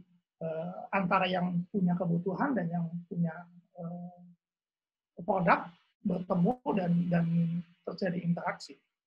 Oke, saya langsung supaya nggak terlalu berlama-lama. Why customer leave? Kenapa customer meninggalkan kita? Yang pertama itu karena customer service kita jelek. Makanya penting banget, saya malah menyarankan di bagian CS customer care ini, kalau bisa, bahkan ownernya yang turunkan. Saya pernah dengar salah satu podcast UKM, dia jualan beras. Itu khusus untuk channel customer care-nya, itu bosnya, ownernya sendiri yang langsung handle. Karena customer service itu sebenarnya ujung tombak dari kepuasan pelanggan. Di M-Target sendiri, kita punya live chat, itu teman-teman bisa tanya. Bahkan bos CEO kami pun itu standby di sana, di live chat tersebut. Karena memang kita menghargai pelanggan kita. Dan teman-teman kalau beruntung bisa ketika live chat ya ngobrolnya langsung dengan Pak Yopi sendiri. Karena memang beliau standby di sana. Saya pun bahkan di M-Target dari yang levelnya paling tinggi sampai yang paling rendah, ya, kita ada jadwal untuk standby di live chat. Karena apa? Karena kita menghargai pelanggan, setiap customer, setiap user kita. Karena ini, ketika user kita nggak puas dengan customer service kita, itu alasan paling tinggi customer memutuskan berhenti untuk berlangganan atau membeli dari kita. Bukan kualitas, bukan harga, tapi customer care. Itu antara kualitas sama customer service itu 50% nggak nyampe loh kualitas. Jadi orang beli karena kualitas jelek, orang stop karena kualitas jelek itu nggak sesensitif customer service kita yang jelek yang buruk. Begitu juga dengan harga, orang berhenti berlangganan service kita atau produk kita, nggak melulu soal harga, kadang customer service kita. Yang membedakan produk mahal dan produk murah kan sebenarnya di customer service kan, di customer care. Experience customer yang didapatkan dari sana. Nah bahkan nih, kompensasi dengan kata maaf ketika kita melakukan kesalahan itu 2 kali meningkatkan kepuasan pelanggan daripada cuma sekedar dikasih kompensasi. Apalagi kalau kita nggak memberikan kompensasi ya, udah keliru, terus kita nggak lakukan kompensasi. Saya ambil satu pengalaman langsung saya, beli di e-commerce yang sama, tapi 2 produk yang berbeda dengan 2 attitude yang berbeda menghasilkan hasil yang berbeda. Satu saya ada beli di satu tempat, ada beli bumbu masak, sebutlah bumbu masak botol. Harganya nggak murah, terus dikirim, dan botolnya tuh pecah. Dan saya tahu itu bukan kesalahan dia, karena pecahnya itu remuk, terus dilakban, bocor-bocor, ngerembes gitu. Saya tahu itu dari ekspedisi, saya foto. Saya juga nggak expect buyernya akan ganti, karena memang barangnya, produknya ratusan ribu. Saya foto. Awalnya yang nelfon saya itu kurirnya. karena satpam di tempat saya tinggal nggak mau terima barang rusak ini. Apa ini barang buatan rusak ini? Telepon dulu deh. Jadi dia telepon itu kalau nggak diterima satpam mungkin main ditaruh aja sama kurirnya. Telepon, kemudian dia bilang, Pak, ini bukan salah saya. Bad attitude kurirnya karena berusaha untuk blame yang lain. Ini bukan salah saya, Pak. Terus saya bilang, kan nggak mungkin juga penjual antar botol pecah ke tempat Anda. Pasti kan lu nggak terima juga, saya bilang kan kurirnya. Terima nggak saya kirim botol pecah di tempat? Nggak terima, tapi ya nggak bisa ngomong. Akhirnya saya terima barang, saya foto, saya kirim ke penjualnya. Penjualnya kaget, kok bisa pecah padahal itu pakai bubble, busa yang tebal. Tapi yang menarik adalah begini. Oke Pak, foto aja, bilang barangnya di retur di aplikasi. Kebetulan salah satu e-commerce yang warnanya hijau itu. Jadi uangnya balik. Terus saya bilang, ini botolnya saya perlu balikin lagi nggak? Saya perlu repeat lagi? Oh nggak usah Pak. Jadi artinya dia ambil konsekuensi untuk kerugian tersebut. Yang membuat saya jadi percaya terhadap toko ini, dan sampai sekarang saya selalu repeat order di toko ini. Beda halnya dengan satu seller yang lain, yaitu dia jual strap Mi Band. Dan saya punya beberapa strap, karena saya juga lumayan aktif, jadi strap saya banyak yang rusak, yang putus. Harganya nggak seberapa, harganya jauh lah. 10% nggak nyampe dari barang yang pertama. Saya terima barang sebenarnya bagus. Sebenarnya yang nggak bisa dibilang bagus, kualitasnya jelek. Cuma warnanya salah. Warnanya nggak sesuai dengan yang saya request. Lalu saya bilang, saya sebenarnya nggak expect juga akan dikembalikan. Saya cuma bilang, Anda kirim barang yang warnanya salah. Namun apa yang saya dapat adalah pembelaan yang saya dapat adalah, oh iya, saya bilang, emang warnanya mestinya apa? Saya pesan orange, yang datang ke saya ini purple, ungu. Terus yang saya dapat, oh itu orange kok kalau di kode kami. Jadi saya habiskan berdebat mengenai orange dan purple. Dan dia bilang, itu bukan orange. Lama-lama saya pesan hitam yang datang putih, lalu dia bilang itu negatif black, kan konyol ya. Tapi akhirnya Indian saya tetap dapat kompensasi, diajukan ke e-commerce tersebut dan e-commerce memenangkan buyer. Tapi itu membuat saya kompensasi tanpa permintaan maaf, itu nggak membuat saya puas, dan saya nggak pernah beli lagi di sana. Padahal barangnya murah. Padahal kalau dia bisa berpikir ya, apalah arti 10-20 ribu ini untuk kepuasan pelanggan. Karena kalau dia puas, saya bisa referral yang lain, saya bisa beli lebih banyak. Namun, dia kehilangan kesempatan tersebut. Nah ini, dari mulut ke mulut itu nggak cuma marketing, tapi juga ketidakpuasan pelanggan. Makanya tadi saya bilang, kita harus hati-hati. Karena 52% orang yang nggak puas terhadap produk kita, terhadap pelayanan kita, terhadap customer care kita, 52%, setengah lebih itu ngomong ke yang lain. Ngomong ke temennya, ke keluarganya, ke kerabatnya. Dia akan ngomong. Dan dari yang diomongin itu 35%, oh yaudah deh, gue nggak akan beli di sana lagi. Nah itu dia kenapa kita perlu menjaga kepuasan pelanggan. Dan jangan bilang, wah pelanggan sekarang udah pintar-pintar kok. Mereka objektif. Enggak, manusia itu bias. Manusia itu subjektif dan sangat subjektif sebenarnya. Keputusan yang kita ambil itu secara tidak sadar, secara kita sadar atau tidak, akui atau tidak, itu dipengaruhi oleh lingkungan kita, experience kita, apa kata orang. Itu sebenarnya mempengaruhi kita. Jadi kita perlu hati-hati di sini, makanya customer care itu penting. Saya bahkan bisa bilang, kenapa owner perlu ada di customer care itu, karena nggak cuma masalah kepuasan pelanggan, kadang kita bisa menemukan new fitur baru di sana, produk baru, improvement dari produk kita di sana. Karena itu waktu kita membuka, karena barang yang kita pikir keren buat kita, mungkin nggak membantu buat customer kita. Tapi mungkin buat kita biasa aja, tapi buat customer itu keren banget. Nah, di kami, di M-Target sendiri, fitur-fitur yang kami bangun, itu 80% hasil dari kita mendengarkan pelanggan.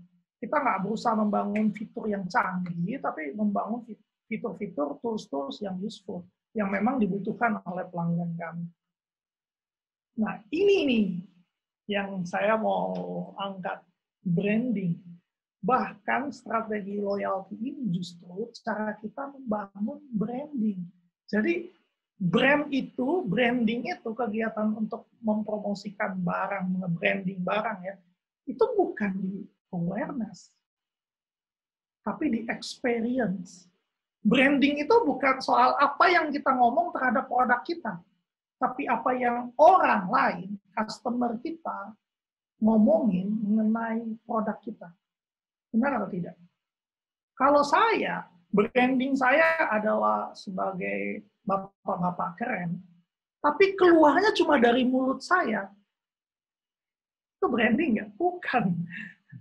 Itu kegantengan itu, sok-sok merasa ganteng. Ini di sini tim saya aja udah kayak wah, udah gua itu narsis banget namanya. Tapi kalau orang di luar sana yang menilai saya bapak-bapak keren, itu branding. Nah, ini yang seringkali keliru. Kita berpikir bahwa branding itu dari package yang keren, betul atau tidak? Produk yang keren, baju yang keren, enggak. Tapi dari experience demi experience. Dari bagaimana sih pengalaman mereka membeli, bagaimana pengalaman mereka berinteraksi dengan produk kita, bagaimana mereka memakai produk kita. Branding itu nggak melulu cuma soal produknya doang. Starbucks itu brandingnya bukan cuma ngomongin kopinya. Kayaknya teman-teman di sini setuju kopinya Starbucks bukan kopi yang paling enak, betul atau tidak? Maka brandingnya itu bukan bikin kemasannya yang keren, bukan soal itu. Saya malah curiga Starbucks itu sebenarnya company yang jualan tumbler, bonusnya kopi. Tapi branding itu adalah mengenai atmosfer yang berusaha dibangun, experience yang ketika teman-teman datang ke sana, lalu wah, ini yang bedakan Starbucks dengan kopi yang lain. Walaupun kopi di luar sana jauh lebih enak daripada Starbucks. Tapi kita tetap selalu datangnya ke Starbucks. Itu branding. Nah, apa sih formulanya nih untuk kita bisa positioning brand kita dengan lebih baik? Adalah under promise and over deliver. Udah pasti. Jadi bukan kita yang menggambar, karena ini penting banget, karena ini yang akan yang pelanggan akan selalu ingat, yang bisa memuaskan pelanggan ketika ekspektasi dengan yang kita berikan lebih tinggi daripada ekspektasi mereka, benar atau tidak? Nah, sayangnya begini, sayangnya bahkan ada 25% bisnis itu yang nggak meet expectation-nya customer. 67% itu sesuai dengan ekspektasi. Dan cuma 7% yang lebih. Maka penting untuk kita bisa samakan, bahkan bisa deliver ekspektasi yang lebih tinggi daripada customer kita. Karena itu yang pada akhirnya akan membangun brand-nya kita. Brand itu kan sebenarnya dibangun dari loyalty customer. Kalau teman-teman bisa punya militan customer ya, customer yang benar-benar loyal, itu sebenarnya yang akan membangun brand. Coba deh lihat kembali brand-brand yang kuat yang saat ini pasti punya basis fans boy yang kuat. Dan kenapa itu bisa tercipta ya? Karena ekspektasi dengan yang di-deliver oleh brand tersebut sesuai atau bahkan yang di-deliver lebih baik. Kenapa kita setiap tahun selalu nunggu acara tahunannya Apple? Karena kita punya ekspektasi dan kita berharap Apple mengeluarkan produk yang beyond our expectation. Benar atau tidak? Makanya itu ditunggu-tunggu. Cuma sayangnya Apple semakin ke sini semakin tidak sesuai dengan ekspektasi. Nah, most important element apa sih yang ideal untuk customer experience saat ini? Ini saya ambil dari, maksudnya dengan basic atau dengan dasar digital marketing ya, kalau digital business. Jadi konvensional saya kebetulan nggak dapat. Jadi pertama adalah 47% itu adalah fast response. Makanya sekarang fast response itu hampir mustahil dilakukan oleh manusia. Kalau dulu yang nelfon ya 1 unit telepon, begitu ditelepon ya masih bisa diangkat. Sekarang begitu ada yang nanya, komplain dan segala macam dari berbagai channel, benar atau tidak? WhatsApp, Twitter, bahkan yang bukan channelnya, chat, komen Instagram, komen YouTube, yang kita bahkan kenapa bisa ada orang komplain di sana? Oh, ada satu komplain, dia adanya di Google Business ya, yang di alamat itu bisa-bisanya kasih komen di sana, komplain di sana gitu. Itu kan kayak niat banget ya, sampai mungkin kayak di semua channel nggak didengerin, dia coba di sana. Dan berbagai banyak channel yang lain. Nah, ini yang menuntut untuk fast respon. Dan kalau ini dilakukan oleh orang saja, ini akan capek sekali. Makanya sekarang itu banyak banget auto respon ya. Walaupun kita sebagai customer tahu yang respon pertama kali itu mesin atau automation, tapi kita dengan itu pun kita puas. Puas itu dalam artian kita merasa cukup. Yang penting kita tahu bahwa oh ini ada yang respon dan ada tindak lanjutnya. Tentunya ya, nggak cuma sekedar respon lalu nggak ada tindak lanjut. Tapi kita ingin itu di fast respon. Kenapa dulu customer care itu pindah? Bahkan operator kita itu sempat kewalahan karena semua orang komplainnya di Twitter, di DM, di mention, di tweet, padahal udah ada salurannya. Ya karena di saluran itu seringkali di telepon nggak ada yang respon. Di Twitter kayaknya adminnya responnya cepet banget. Padahal komplainnya terjadilah di sana. Karena apa? Karena orang ingin direspon dengan cepat ketika mereka komplain. Ya orang, kita pun demikian. Makanya kita perlu untuk taruh ini di awal. Prioritas untuk fast respon. Respon dulu. Nggak juga harus solusinya datang immediately, tapi setidaknya kita respon, customer kita tahu bahwa kita tidak lari.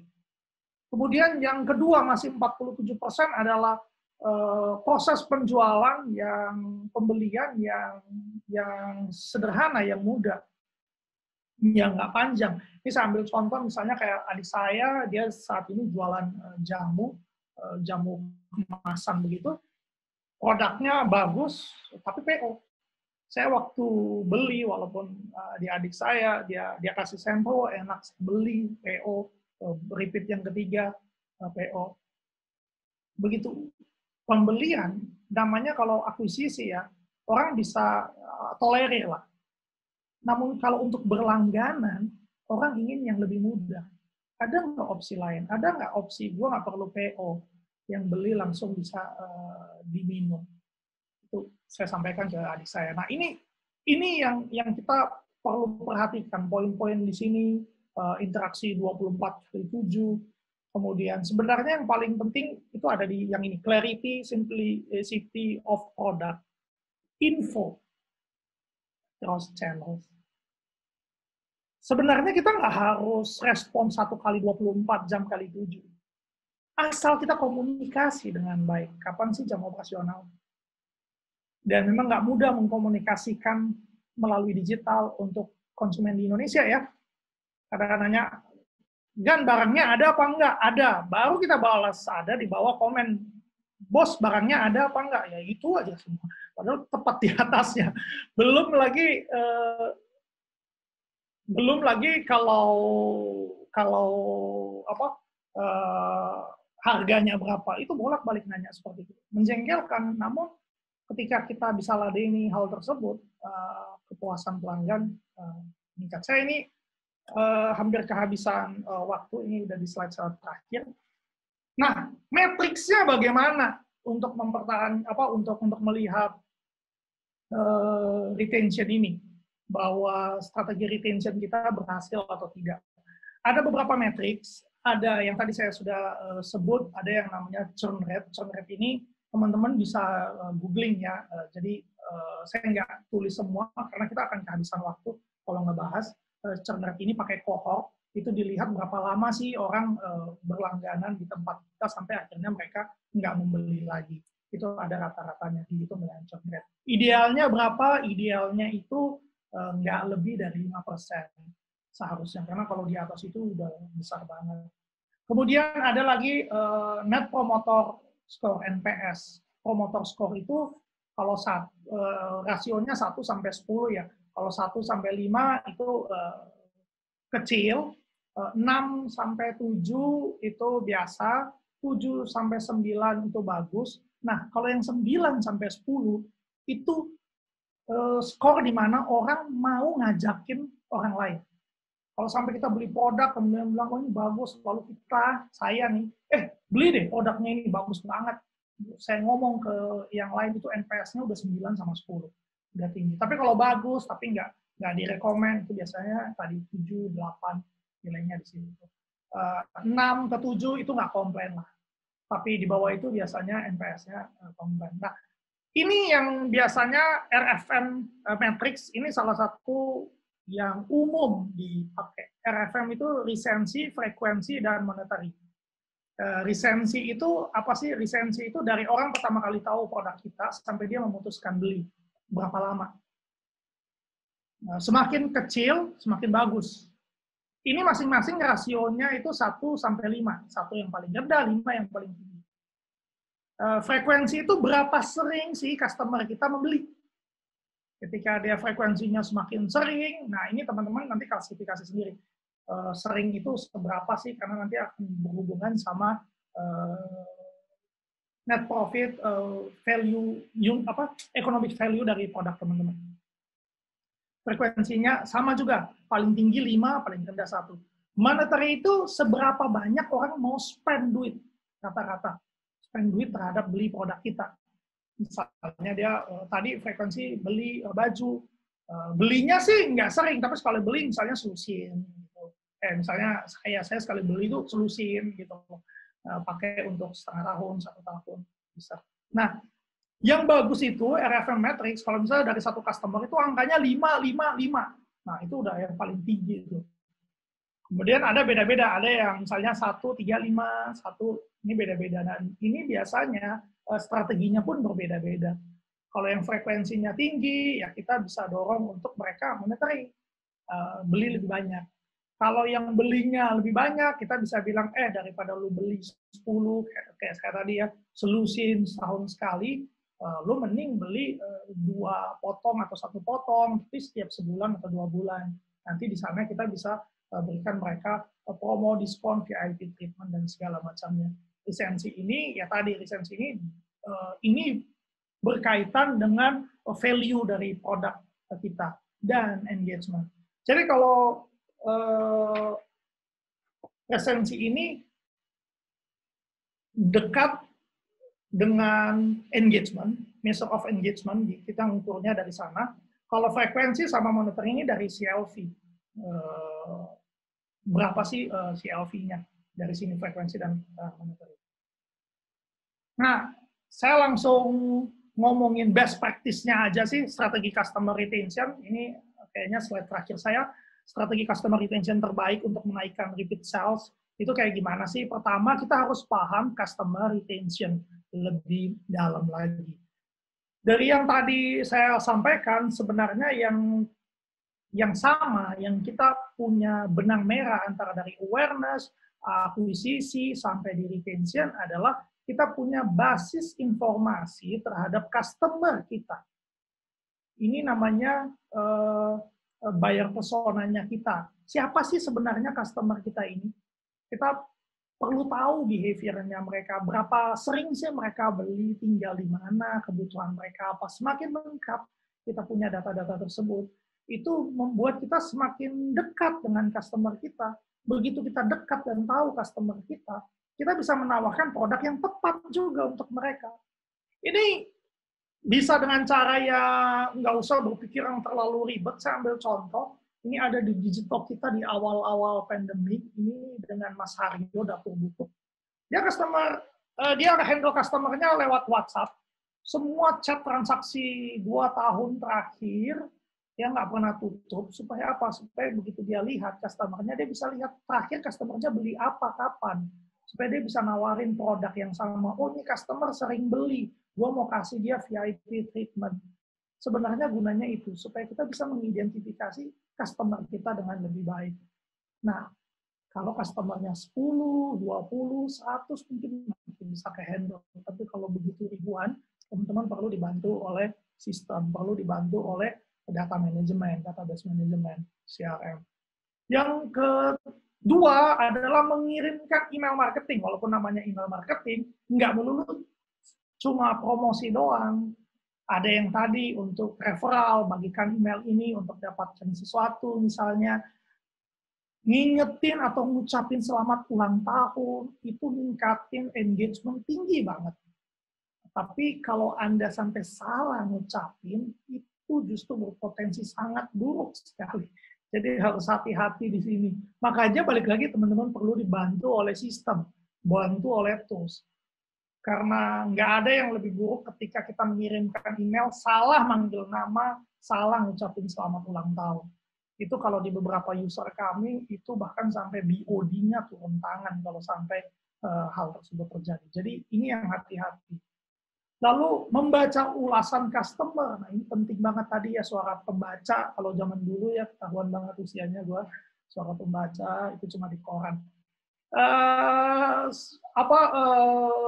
Customer care. Nah, ada baiknya teman-teman yang business owner, coba deh sekali-sekali lihat WhatsApp dari customer care. Apa aja sih yang mereka komplain.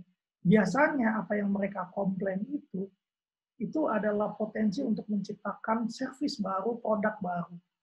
Karena kan, oh ini ada kebutuhan di sini, ada problem di sini yang mungkin teman-teman bisa pecahkan, dan itu jadi produk yang keren banget gitu loh. Dan yang keempat adalah menerapkan loyalty program. Jadi teman-teman memang punya basis untuk mengangkat loyalty program ini. Loyalty program ini ya bikin membership jadinya, teman-teman community basicnya, buat sebuah community. Dan ini yang bikin apapun industri teman-teman, apapun bisnis produk teman-teman, ini yang menciptakan profit itu datangnya dari sini. Kalau basis loyalty customer Anda kuat, teman-teman kuat, Anda itu kayak cuma ya nggak tutup mata ya, tapi itu akan jauh lebih effortless, tapi revenue yang dihasilkan akan sangat powerful.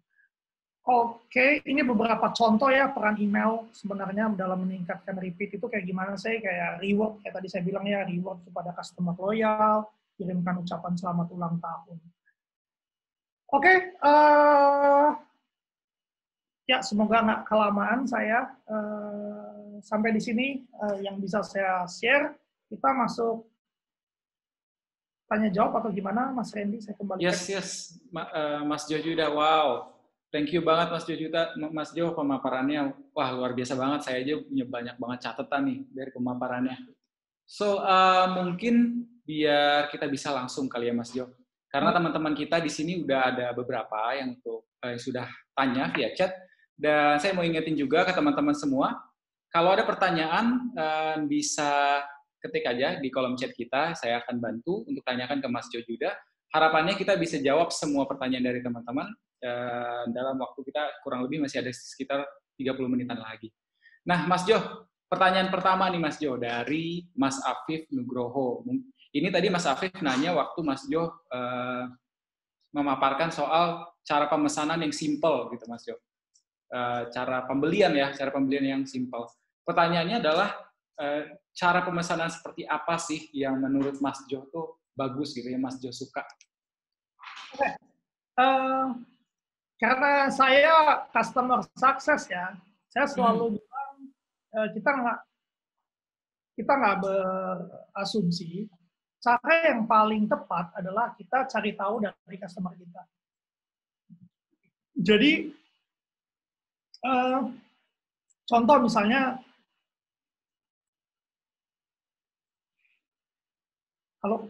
Ya, halo, bisa? Ya, ya, jadi Kalau cara pemesanan saat ini itu ada banyak channel. Channel itu maksudnya dari e-commerce. Saya ambil contoh aja ya. Contoh adalah dapur buluk yang tadi. Saya ambil contoh itu karena saya memang lihat prosesnya, kemudian saya juga berdiskusi sama ownernya. Jadi dia punya 3 channel platform. Satu ordernya lewat platform. Lewat platform itu kayak GoFood, GrabFood itu platform. Dan yang kedua lewat WhatsApp, karena dapur buluk ini ghost resto ya.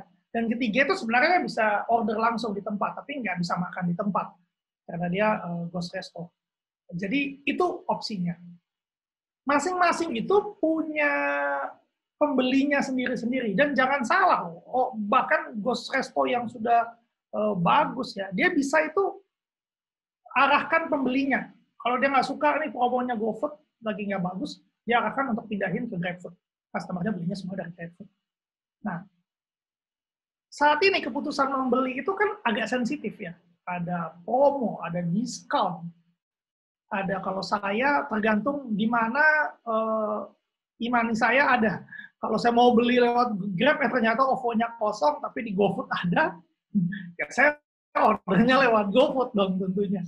Jadi sebenarnya keputusan untuk membeli itu panjang, dan setiap customer itu berbeda-beda. Saya punya masukan adalah, sebisa mungkin kita buka channelnya, sama seperti opsi membayar kan, ketika kita punya toko, alangkah baiknya kalau kita punya opsi membayar cash, debit, kartu kredit, poin, apapun itu channelnya. Nanti dari sana kan bisa kelihatan mana sih yang paling banyak orang transaksi atau gunakan. Yang paling sedikit yang mana? Yang paling sedikit nggak usah diteruskan. Nah, jadi itu yang saya bisa bilang. Karena customer saya, customer dapur buluk itu hampir dengan customer teman-teman. Bahkan walaupun produknya sama gitu. Karena memang beda lokasi kan, beda behavior. Jadi akan saya coba semua yang teman-teman bisa, lalu teman-teman evaluasi. Yang paling penting sih saat ini itu bukan mana yang lebih baik. Kalau channel ya, kita ngomongnya opsi ya. Cobain aja semua, terus hasilnya apa?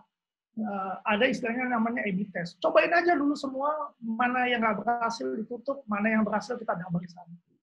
Oh, yang berhasil misalnya di platform, ya udah kita geber di sana diskon apa segala macam. Tapi tujuannya kita tahu dengan diskon itu apa sih sebenarnya yang kita mau dapetin. Apakah traffic aja, apakah ada database, kayak misalnya WhatsApp yang tadi dapur buluk ya, order lewat WhatsApp dia bisa berani kasih diskon yang gede banget, 50%, 30%. Tuh, goalnya buat apa? Begitu order lewat WhatsApp, dia dapat nomor handphonenya, nomor WhatsApp-nya. Dia bisa lakukan tadi retargeting, promosi ulang, engagement dengan pembelinya. Walaupun next-nya nanti diarahkan ke GoFood atau GrabFood. Jadi memang masing-masing itu ada channelnya, ada strateginya, dan ada tujuannya. Setiap bisnis beda-beda. Semoga menjawab ya. Yes, setuju banget Mas Jo. Kalau ngomongin soal akuisisi channel, memang harusnya kita buka sebanyak-banyaknya ya Mas Jo ya. Nah, dari situ kita analisa setiap channelnya. Yes. Nah, selanjutnya nih Mas Jo, dari Instagramnya Embun nih. Pertanyaannya mungkin yang saya tangkap ini. Keadaan yang sedang dihadapi adalah mereka sedang menghadapi kendala saat produksi. Sehingga saat ini tuh dia ada di persimpangan nih Mas Jo. Apakah mau fokus ke retensi atau mulai promo lagi menggunakan Instagram. Tapi kendalanya dia khawatir kalau promo lagi malah kewalahan karena dia sedang membatasi produksi. Kira-kira gimana tuh Mas Jo dalam situasi kayak gini? Apakah fokusnya ke retention atau acquisition? Oke. Ini kan sebenarnya sakit kepala yang baik. Ya, betul.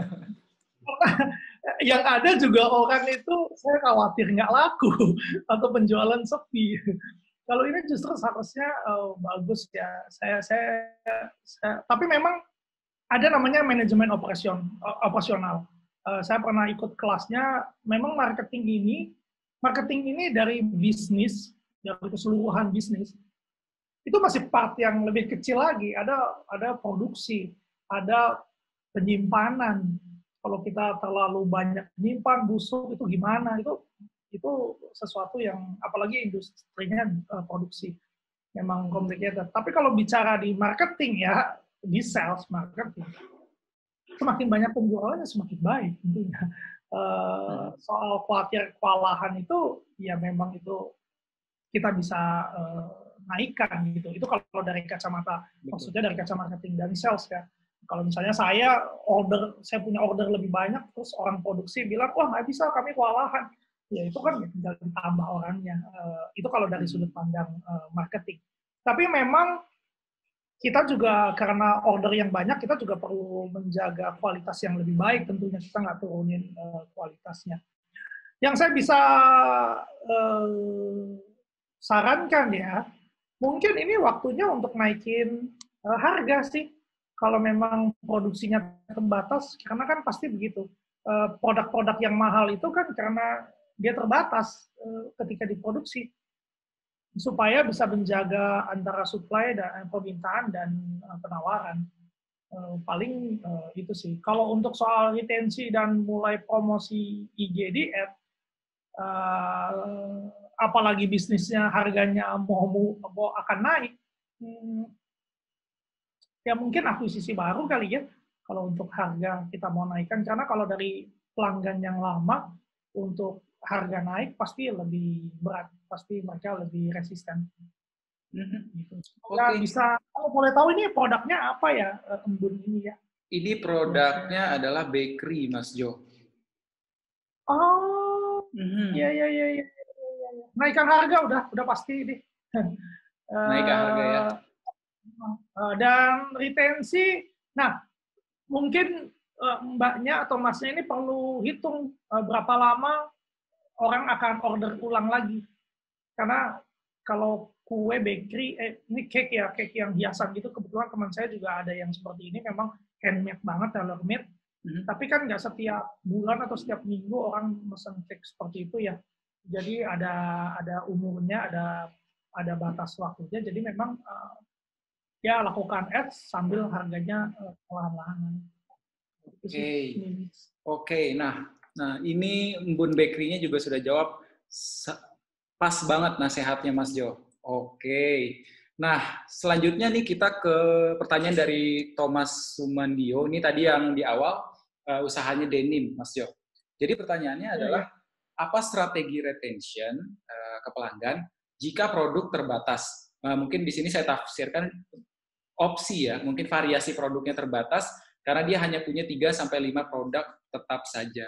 Kira-kira apa nih Mas Jo strateginya? SKU ya berarti ini ya, saya anggap 3 produk SKU ini.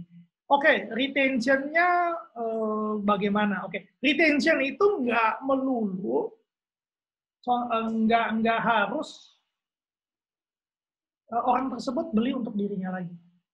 Jadi kita bedakan antara customer dan consumer.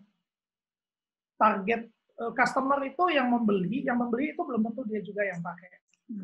Jadi yang menarik nih, bayangkan ya, kalau misalnya denim, lalu orang-orang yang udah pernah beli, saya misalnya udah pernah beli, lalu dapat promo, ini produk yang bagus misalnya untuk teman Anda, segeng Anda, kalau beli, karena dia udah tahu, saya udah pernah beli, modelnya dibuat sama. Bayangkan tuh ya kalau misalnya kita bisa lakukan personalized marketing seperti itu ke saya. Iya ya, keren juga ya kalau misalnya gue pernah beli ini untuk beberapa teman yang bareng. Nah itu yang bisa pakai gift, kita nawarin mereka membeli untuk hadiah yang baik, yang berharga buat temannya. Nah masalahnya begini, masalahnya konten ini spesifik. Konyol banget kalau misalnya produk kita blast ke semua, lalu ini bisa menjadi hadiah yang cocok, tapi orang tersebut bahkan belum pernah beli buat dirinya sendiri, kan nggak mungkin ya. Jadi makanya nanti kendalanya Mas Thomas ini adalah bagaimana mensegmentasi antara audiens yang udah beli. Terus dia belinya kapan? Estimasi kalau 6 bulan bisa nggak sih beli lagi? Contohnya ya, dia akan beli lagi. Saya ada satu, tapi saya nggak tahu ya ini cocok apa enggak ya. Saya di Instagram itu ada satu brand Dia itu sebenarnya jualan tumbler. Aduh, saya lupa nih saya. Dia sebenarnya jualan tumbler, tapi dia promo, tapi tumblernya itu memang cowok banget ya. Dan selain tumblernya dia nawarin produk yang lain. Jadi kayak merek tas, tapi brand lain. Dia tawarin di situ, harganya di situ. Kenapa? Karena dia memang fokus pada produk-produk pria. Padahal itu barang yang lain. Yang dia jual sebenarnya tumbler. Dia ada produk lain dengan tumblernya dia. Buat saya yang udah beli tumbler, dia akan nawarin yang lain. Dia akan nawarin tumblernya. Karena dia udah tahu nggak mungkin orang beli dengan tumbler yang sama ya. Walaupun ada aja ya yang koleksi tumbler gitu ya. Tapi dengan model yang sama itu beda, kecuali dia nawarin tadi, tumblernya bisa buat gift. Saya ada satu newsletter yang sampai sekarang saya terima, karena saya beli tasnya mereka dari California Air gitu, backpack. Produk dia cuma tas, dan dalam 1 tahun itu cuma ada 2 atau 3 jenis tas. Tapi setiap minggu saya dapat newsletter yang nggak melulu nawarin tas, ada informasi tambahan. Tapi tas itu begitu nyantol banget brandnya di kepala saya. Ketika adik saya nyari tas, teman saya nyari tas, saya rekomendasi. Ketika teman saya ada di California, saya rekomendasi, lu mesti beli tas ini, keren banget. Karena itu dia berusaha menjaga engagement seperti itu. Nah, ini yang produknya taunya dari mana sih? Nah, dengan basis kita mengetahui customer kita, berapa sering sih customer kita itu beli produk kita, durasinya itu, frekuensinya berapa lama. Kemudian habis itu dia tadi yang tadi gua share ya di slide terakhir, matrix yang dipakai RFM analisis. Dari sana kalau Mas Thomas bisa dapatkan analisisnya, sebenarnya itu bisa ngebantu banget tuh. Kapan waktu yang tepat untuk nawarin produk yang sama lagi. Kayak tadi misalnya udah sekian tahun untuk nawarin produk yang sama lagi tapi modelnya beda. Nah, kapan untuk nawarin dia belikan buat temennya atau buat orang lain.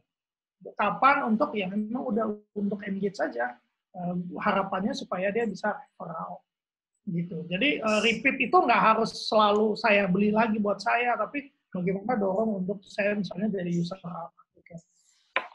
Yep, setuju Mas Jo, setuju. Nah, sebenarnya dari sini juga kelihatan ya Mas Jo ya, pentingnya CRM ya untuk marketing, supaya kita bisa segmentasi, bisa profiling customer kita, supaya kita bisa, ya seperti yang Mas Jo bilang, mungkin dia bisa beli produk yang sama untuk orang lain.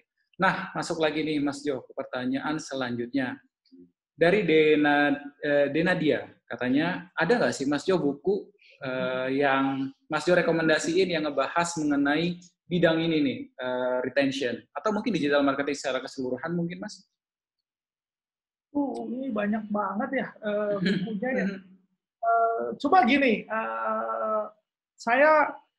saya bisa rekomendasi keyword yang dipakai untuk mencari. Mulai aja dengan strategi retention. Habis dari situ langsung keluar tuh, termasuk rekomendasi buku.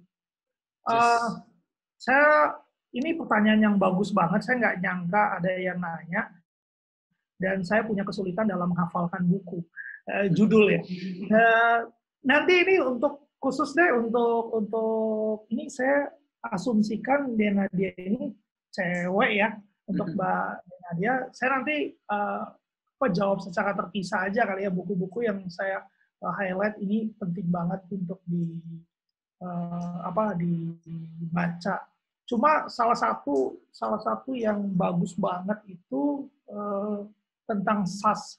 Bukunya SaaS memang, tapi SaaS itu karena software as a service ya, SaaS, subscription economics. Kenapa ini penting dengan retention? Karena fokusnya SaaS itu memang pelanggan. Karena churn ya tadi balik lagi ya, buat SaaS company, bisnis industri kayak kami, begitu pelanggan itu lebih menakutkan bagi kami, pelanggan yang putus daripada customer yang nggak jadi beli. Karena impact-nya itu besar, churn rate itu buat SaaS itu sangat signifikan banget. Nah, makanya kita banyak melakukan strategi-strategi gimana sih supaya berlangganan ini bisa sepanjang mungkin gitu loh. Jadi itu yang bisa dicatat, mungkin Mbak Denadia nyari buku-buku tentang SaaS, subscription economics, buku yang bagus itu ada punyanya Salesforce, itu saya lupa judulnya, itu juga yang bagus banget. Nanti judulnya saya bisa rekomendasi. Keyword-keywordnya itu sih sebenarnya retention, strategi, kemudian SLV itu yang SaaS, kemudian sama churn rate. Nah, itu keyword-keyword yang bisa dicari. Oke.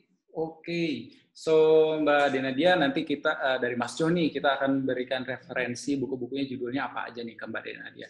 Nah, ini ada 2 pertanyaan lagi nih Mas Jo, terakhir nih. Pertanyaan selanjutnya dari Mbak Jessica Ana. Pertanyaannya adalah menurut Mas Jo nih, promosi yang efektif dan bisa mendorong penjualan produk apa ya Mas Jo? Yang paling efektif menurut Mas Jo? Promosi yang paling efektif. Oke, promosi yang paling efektif.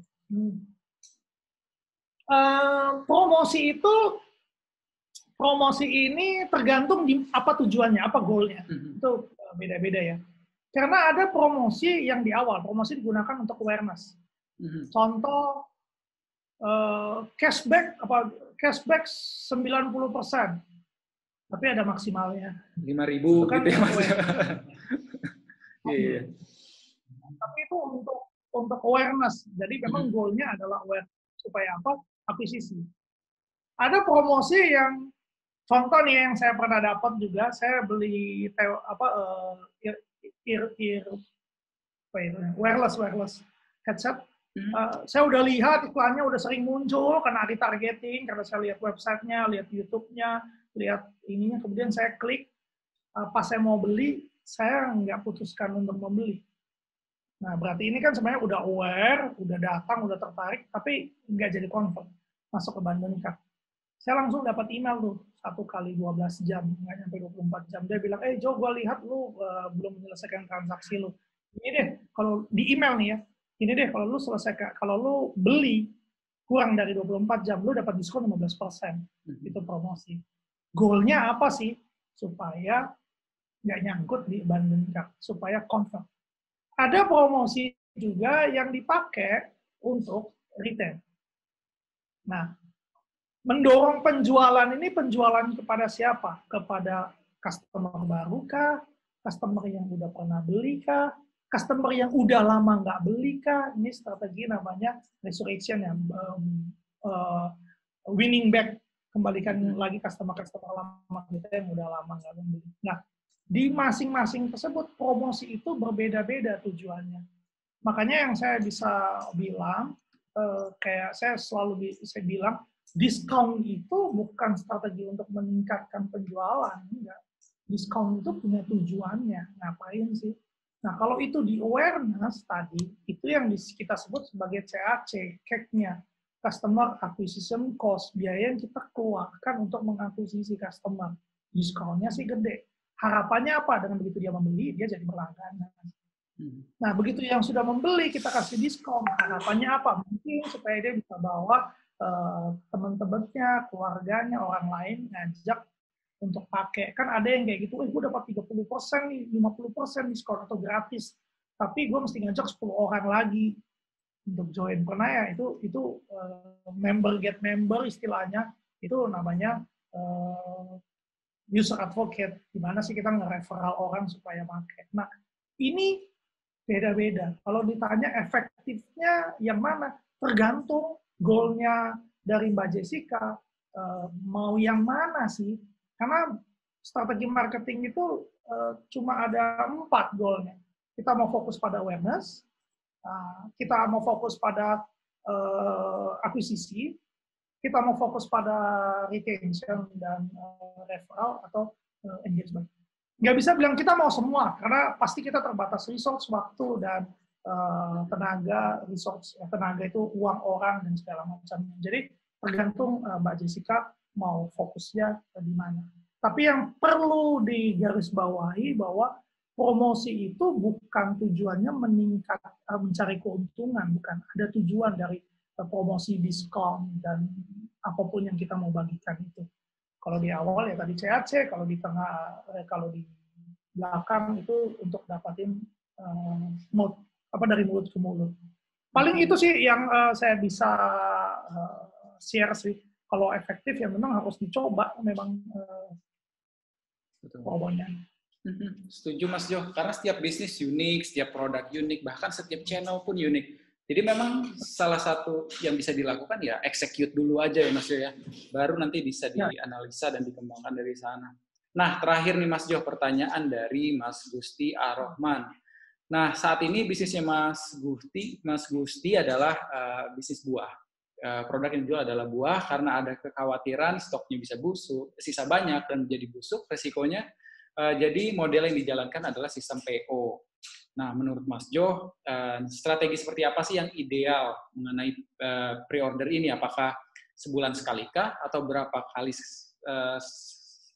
kali seminggu gitu ya? Atau seperti apa sih yang cocok menurut Mas Jo dalam produk buah ini? Oke, kalau untuk Mas Gusti, ini saya kebetulan dulu saya jualan buah juga. Pertanyaannya ini, apakah Anda distributor atau langsung di pengecer, langsung ke belinya yang jualnya satuan? Karena begini, antara PO, betul ya, ini antara PO sama stok. Buah rata-rata stok. Kenapa?